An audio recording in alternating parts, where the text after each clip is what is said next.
शहराच्या गरीब नगरमध्ये अनधिकृत त्या जमिनीवर रेल्वेची आमची जमीन होती, रेल्वेची वर्षानुवर्ष 1 के ऊपर 2, 2 के ऊपर 3 म्हणजे सगळे चढवतच चाललेले एक दुसरे। ते जेव्हा तिथे अनधिकृत जेव्हा त्यांची घरं आणि मस्जिद तोडण्यासाठी जेव्हा बुलडोजर चालली तेव्हा किती पोलीस जखमी झाले ही जरा माहिती घ्या। तेव्हा क्यों नाही, का नाही पोलीस इन्स्पेक्टर आठवणीत आले, का नाही आमचे पोलीस माता भगिनी आठवणीत आल्या, पोलिसांवर दगड का मारल्या?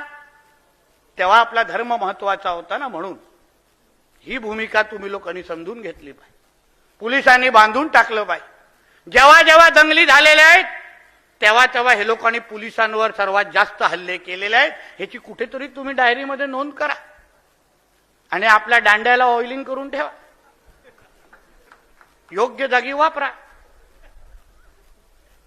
ह्याच त्या गोष्टी समजल्या पाहिजे आपण लोकांनी, आपले कोण ते लोक कोण। आपण आपल्या हिंदू राष्ट्रामध्ये हिंदुत्ववादी विचाराचे सरकार असताना आपण अगर आपल्या हिंदूंच्या बाजूने अगर उभं राहिलो नाही, हिंदू म्हणून अगर आपली ताकद दाखवली नाही तर मग केव्हा दाखवणार?